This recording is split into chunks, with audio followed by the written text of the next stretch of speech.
আজকের বিষয়টা হচ্ছে যে কোনো মানুষের পারিবারিক বিষয়গুলোর সাথে মিলে যাবে। মিলে গেলে আপনারা ক্ষমা সুন্দর দৃষ্টিতে দেখবেন। এটা একটা মনের ভাব ব্যক্ত করা। ইদানিং আমাদের পারিবারিক অবস্থান চিন্তা করলে বা পারিবারিক কিছু বিষয়ে আমরা অবগত আছি। এই জিনিসগুলো এটা হচ্ছে, মনে করেন একটা পরিবারের 7-8-10 জন সদস্য সংখ্যা আছে। সেই পরিবারের মধ্যে কেউ না কেউ পরিবার ছেড়ে নিজের স্বার্থের কারণে অনেক বছরের পর বছর একাকিত্ব জীবনযাপন করছে। তার নিজস্ব পরিবার নিয়ে, তার বাবার পরিবারের কথা তার মাথার চিন্তায়ও আসে না। যে মুহূর্তে কোনো সুযোগ বা কোনো অভাব অনটন যদি সংসারে আসে, সেই মুহূর্তে সে যদি কিছু একটা পরিবারের জন্য, অর্থাৎ মনে করেন সামান্য কিছু বাজার কিংবা একটু কাউকে দেখতে যাওয়া, ও জিনিসটা করলে কিন্তু সে অনেক হাইলাইটস হয়ে যায়। তার কথা জনে জনে বলে বেড়ায়। এটা আমাদের পারিবারিক একটা ব্যাপার, সমস্যা হয়ে যাচ্ছে। প্রতিনিয়তই প্রতিটা পরিবারে এমনটা ঘটছে, যেটা একদম নিঃসন্দেহে দেখা যায়। তখন যে যারা বিগত দিনে এই পরিবারটাকে রক্ষা করার জন্য, পরিবারের সম্মান রক্ষা করার জন্য সুখে দুঃখে অভাবে অনটনে একটা ছায়ার মতো ছাতা দিয়ে, অর্থাৎ বৃষ্টিতে ছাতা বিভিন্ন সিজনে বিভিন্ন রকম করে আগলে রেখেছে।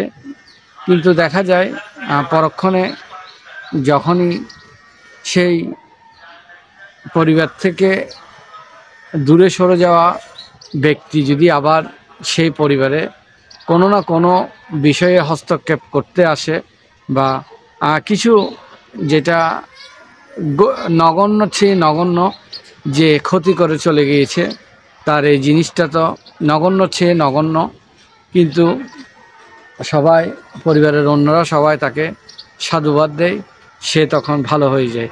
তাই আমাদের পারিবারিক অবস্থাগুলো, বর্তমান সমাজে পারিবারিক অবস্থাগুলো এমন হয়েছে, আমি দেখেছি আসলে পরিবারের জন্য খারাপ করাটাই ভালো।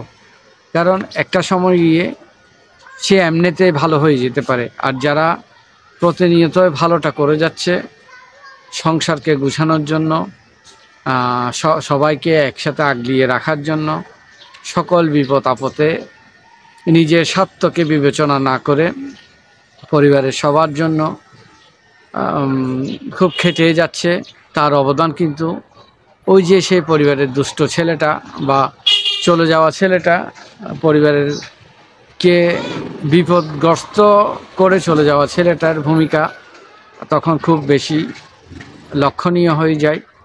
তখন সে বিগত দিন কী করেছে, পরিবারকে অনেক ক্ষতির সম্মুখীন ফেলেছে, সেটা আবার সে হুজুরের ওয়াজে এত সুন্দর করে ব্যাখ্যা করে যে মানে সে এখন একদম ফেরেশতা, চেয়ে ফেরেশতা, কাঁচা ফেরেশতা। তার এইসব দিকগুলো, এইসব যাদের পরিবারে এইসবগুলো হয়ে থাকে, যারা পরিবারের জন্য নিঃস্বার্থে খেটে যাচ্ছে, তাদের মনে কষ্ট হয়, তারা নীরবে কাঁদে। আসলে পরিবারের জন্য ভালো চেয়ে খারাপ থাকাটাই মনে হয় ভালো। জানি না কার কী সংজ্ঞা, এটা পারিবারিক স্ট্যাটাস হয়ে যাচ্ছে ইতিমধ্যে। যারা পরিবারকে ত্যাগ করে, পরিবারকে বিপদের মুখে ফেলে গিয়ে একসময় চলে গিয়েছিল, তারা এখন আবার পরিবারে এসে লম্বা লেকচার দেয়, কথা বলে, এবং তারা এখন পরিবারের আপন হয়ে যায়।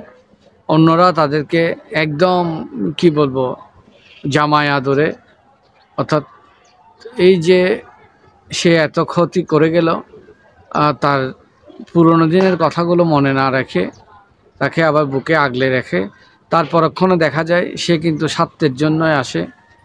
সে আবার যে তাকে পরিবার থেকে চলে গিয়েছে, পরিবারের সাথে কোনো সম্পর্ক ছিল না। তার মনের মধ্যে যে ক্ষোভটা আছে সেই ক্ষোভটাই কিন্তু সে পূরণ করার জন্যই আবার পরিবারের সাথে যুক্ত হয় এবং পরিবারের বিভিন্ন মানুষের আবার নতুন করে ক্ষতি করে দেয়। সেটা অহরহ দেখা যায়, আমার নিজের চোখেও আমি দেখেছি এবং চাক্ষুষ প্রমাণও আছে আমার।